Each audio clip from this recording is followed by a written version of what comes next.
Isang nagligad, nagpatigayon Iglesia ni Cristo sang rally sa EDSA, tapos may ara ka sang nabuyan nga statement nga nagpanawagan ka kaya BP Sara Duterte nga mag-standby pananglitan nga kinahanglan mag-assume sa presidensya kaangot ini sa padayon nga rally sa EDSA. How come nga nahambal mo ini ka, Eric? Kay madugay na nato ang ginapanawagan nga si Marcos Jr. siya ang pinakaugat sang problema sang kinagamo sa pungsod. Ang kinawatay, pangungurakot, kag ang kinagamo sa politika, pati ang pagkalugmok sa aton nga ekonomiya. Gaya gapanawagan na kami sa Bangon Sambayanan, kag sa Kampilan, nga mag-resign siya. That is a constitutional option. When the President resigns, bangod kay ang pumuluyo, nadulaan na sang pagsalig sa iya, pwede siya mag-resign. Kag sa pag-resign niya, ang constitutional successor is the Vice President. It is only incidental nga si Sara Duterte ang Vice President. According to the Constitution, when the presidency is vacant, either by way of death, resignation, impeachment, o kaya permanent incapacity, ang magabulos bilang successor, ang nakalabutang sa Konstitusyon, ang Vice President. Amo na ang konteksto, mga kabombo, kung nga ginapa-standby naton si Vice President Sara Duterte, kahit anytime, kung magsugod na ang madamo, kag malapnagon nga protesta, pwede gid nga ma-pressure na si Marcos nga mag-resign. So, hindi kita gusto nga magbakante ang aton gobyerno. Kag pangadua, hindi kita gusto nga magkinagamo. Dito kita masunod sa constitutional transition of power. Amo ng konteksto kung nga ginhambal ko ina sa pagtililipon dito sa EDSA. Kaga madumduman man ka, Eric, nga sa tupad mo si former Presidential Advisor on Political Affairs nga si Jacinto Jing Paras nga ginpahayag nyo nga dapat mag-upod man sa ilang rally o kung sa inyong rally si Duterte bangod siya ang leader. Ano ang response ni BP Sara ka, Eric? So far wala kita sang categorical response nga nabaton alin kay Vice President Sara Duterte. Pero tama ina, bilang pinakamataas nga opisyal sa gobyerno subong nga nagapanindugan dapat sa pagsaway kag pagsikway sang mga abuso sa gobyerno, dako nga bagay sa pagtingob sa oposisyon kung si Vice President Sara Duterte mangin visible kag makita kag mabatian direkta sang pumuluyo sa mga pagtililipon, sa mga rally, sa mga paghulag. Ang Vice President dako nga bagay kung siya ara direkta upod sang pumuluyo. Ari ka, Eric, siya nagahilapit nga impeachment trial ni BP Sara. Ano ang imo nga mga paglantaw dire? Kay lapit na sa July 6 na. Expected na nato nina nga gamiton gid sang House prosecution ang mga dinaya kag mga binaluktot nga mga akusasyon. Kay tibalan naton wala man sila sang ebidensya. Nakita naton nga nag-ubra sila sang illegal nga tikang nga ginatawag nga fishing expedition. In fact, pending inasubong sa Korte Suprema. Kung buot silingon, naglapas sa otoridad ang House of Representatives, labi na ang Committee on Justice, sa ilang pag-ubra sang doala mini trial. Kag nakita naton, nga ginalapas nila ang mga kasuguan. Halimbawa, ang bank secrecy law. There must be a court order for that and can only be done in a court trial. Pero ginbuksan nila, kagin pakahuyan ang Vice President kagang iyabana. Didira pa lang kita na naton kung ano nga taktika ang gamito nila. Ang Anti-Money Laundering Act, ginbaloktot nila. Ang BIR ginpilit nila nga mag-reveal sa mga confidential information. Biskan nga ini nagalapas sa Data Privacy and Protection Act. So, amo na ang gina-expect naton nga obrahon nila sa pag-start sang trial. However, bangod kay nagbag-o na, ang majority composition kadamaan sang mga senador subong ang 13, mga senador ni Marcos Jr., expected naton nga palusuton kag obrahon nila ang mga pangbaloktot nga ini. On the part of the Vice President, kag sa iya legal defense team, ina-expectar naton nga mag-obra sila sang maayong nga narrative sang depensa. Otherwise, madunot gid sila sa public opinion kag propaganda kung hindi nila pag-obrahon nga mapa-explain sa tawo ano ang ilang mga depensa kung nga hindi dapat i-reveal ang matuod nga personalidad ni Mary Grace Piatos, ang mga confidentiality of informants, kag paano nga wala nila gin patarasakan gasto ang mga confidential fund. Among these matters, kainanglan nila nga makumbinsi ang pumuluyo, hindi lamang ang Senado. Bangod, hindi lamang ini away sa sulod sang Senado, away man ini sa persepsyon kag sa mga pananawan sang pumuluyo. All right. Pero ka Eric, are you planning to maglantaw man sa trial o kung sa impeachment trial ni VP Sara on July 6? Kaya I think may ara sang buksan man nila sa publiko but limited lang ang slot.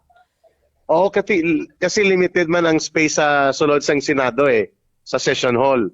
But I think we will be more interested nga magupod sa pumuluyo, nga maging observers. Mag-observe kami, i-monitor natin sa media coverage. Pero ang sa subong, ang dapat may baluan sang pumuluyo, ang impeachment trial, kombinasyon nina sang legal, judicial, and political process. Although mainly, siguro mga 60 to 70% political process. Pero nagasunod siya sa legal and judicial process. Dira ang problema. Kung hindi si Chis Escudero o si Alan Peter Cayetano o si Kiko Pangilinan nga mga abogado ang mag-preside, kag si Gatchalian ang magpadayon nga mag-preside, paano niya i-rule ang mga objection, mga motion, kag mga relevant law nga gina-argue? O kay hindi siya abogado kag wala sa sang judicial and litigation experience. Kaya ang matabo sila, ma-excuse sanay, tapos makadto sa consultant nga abogado, tapos balik naman siya preside. Kaya mo nang ginalantaw, paano niya na-i-rule? Kasi duwa ka impeachment trial, sa kay Joseph Estrada, ang nag-preside si Chief Justice Davidi, kay abogado, Supreme Court Justice. Sa kay Corona, si the late Juan Ponce Enrile, one of the brilliant lawyers. Diri sa kay Gatchalian, gusto niya gid mag-Senate President, ara, paano mo na i-preside, paano mo i-roll ang mga motion, objections, and question of procedure of law. Amo nang isa sa balantayan naton mga kabombo. Pero ka Eric, required ba nga abogado ang mag-preside sang impeachment trial o kung pwede man nga hindi man? Hindi man required, pero balaan naton kung hindi abogado kag wala sang legal, judicial, litigation experience, kay do korte na siya hindi na pwede nga hindi ka mag-rule sa mga motion, objection, and then gina-raise ang question of law. For example, i-oppose ang mga abogado ni Sara Duterte nga hindi pwede buksan ang confidential information sa tax information, bank deposit, di siyempre ma-oppose man ang prosecution. O paano niya na-i-roll? Isa naka-question. I mean, hindi required, pero amo na gani nga pag-abot sa presidente, kung ang siya ang nakatrial sa impeachment court, ang nagapungko, Chief Justice gid.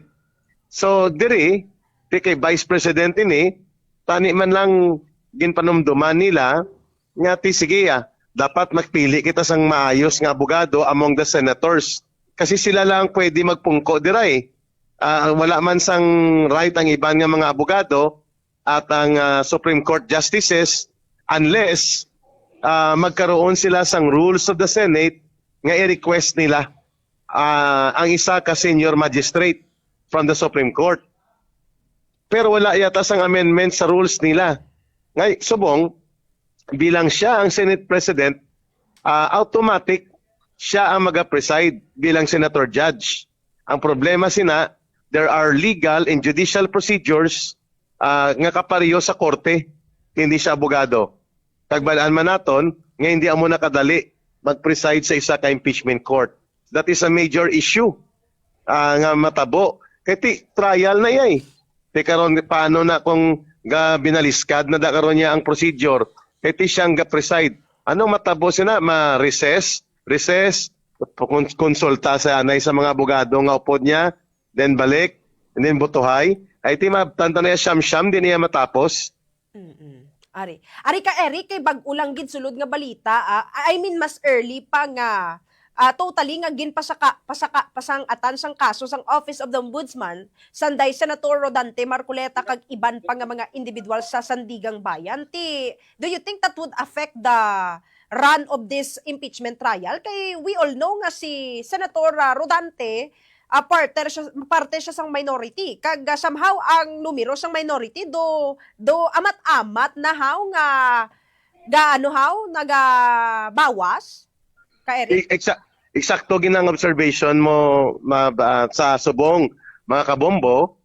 Ang purpose sa pagpasaka sang kaso kay Senator Marcoleta is i-cripple ang mga senators nga naga-oppose sa impeachment ni Vice President Sara Duterte kag naga-oppose kay Marcos sa iya mga ginapang obra. That is a correct observation. Pangadua, dako nga bagay kung ara si Senator Marcoleta.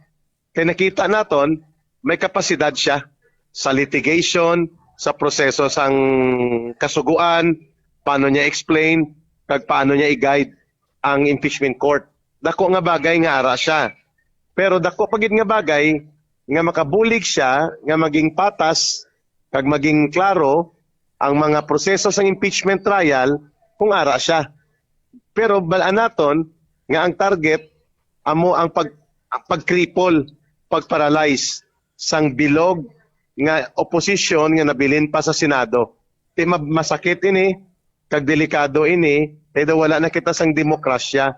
Balaan man naton nga kung may ara dapat din una kasuhan, dapat si Marcos, dapat sila Romualdez, sila Sandro Marcos, atong mga ginatudlo ni Saldico, sang former 18 na soldiers, mga ebidensya sa mga kontraktor, sa mga diskaya, nga mga involved sa matutuod nga pagpangurakot kag pagpangawat sa pundo sang aton gobyerno. Pero wala sila yagin kasuhan, wala sila yagin na hingabot sang gobyerno subong, wala case build up, wala man sang formal filing of charges. Samantala, si Senator Marcoleta, hindi ini public fund ang involved, kag questionable pang circumstances, ginpilit gid kag ginduso nga pailan sang kaso, non-bailable ang nature, kag pwede siya mapriso nga wala sa sang piyansa, kag hindi siya makaparticipate sa direkta nga proseso sa Senado, labi na sa impeachment trial. I think that is the deliberate intention kung ang ginfile gid ang kaso ni Boying Rimulya. Very abusive, tama ka abusado, kag tama ka delikado nga paggamit sang poder, yung ginagamit sa buong ni Boying Rimulya, nga daw naging demolition job operator siya ni Marcos rather than the protector of the interests of the Filipino people. Okay. Pero ka Eric, ano man ang lantaw mo sa relasyon sang mag-utod nga Marcos si Senator Amy kag si Pangulong Marcos kay do naga-opposite na sila sang ilang nga mga paglantaw, and even si Senator Amy, she went sa rally sang INC kag may pila siya ka mga pasaring. Tido obvious na gid man mga pumuluyo, mga kabombo, nga hindi na yung maayo ang relasyon ni Bongbong Marcos Jr. kag sang iya utod nga si Senator Amy Marcos. Kag hindi lamang pamilya, kundi pati na sa politika. Kag mabugat to ang mga ginpangbuyan ni Senator Amy. Ang last year, gintumod niya nga ang iya utod nga si Bongbong Marcos nga presidente involved sa chronic drug addiction. But silingon, madugay nga panahon, kagasta subong nagagamit sang illegal nga droga. Ti hindi na pagubrahon kung wala siya sang personal knowledge.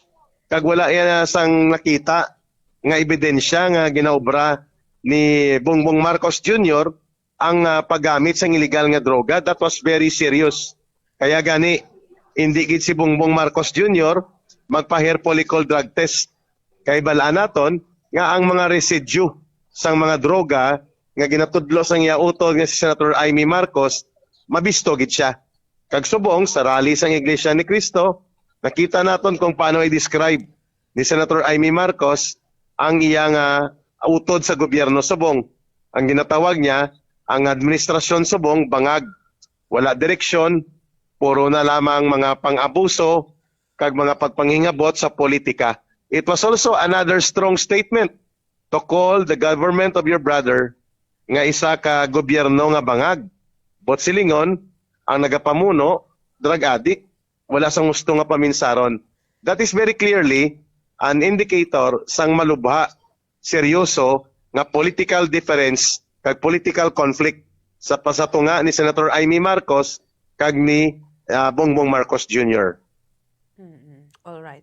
Pero sa imo lantaw ka, Eric, ano dapat ang himuon sang publiko sa tion mismo sang impeachment? Di dapat magbantay kita, magsunod sa mga diskusyon, kagagod to nga makaobra kita sang aton nga tama nga opinyon. Number 2, mangin aware kita kung tama o baloktot ang trial. Kaginapilit lamang nga bawion ang poder sang pumuluyo nga ginhatag kay Vice President, kagamiton ang impeachment trial, dayaon ini para siya pahalinon, kag hindi na siya makadalagan pa sa anuman nga posisyon sa gobyerno, ilabi na sa pagka-presidente sa 2028. These are matters that affect our future. Kay nakita naton kung sala ang leader nga ibutang sa gobyerno, kag abusado, wala kapasidad nga magpamuno sang tama, ang gobyerno kag ang bilog nga pungsod nagakalugmok. Amo ning nagakatabo subong kay Marcos Jr.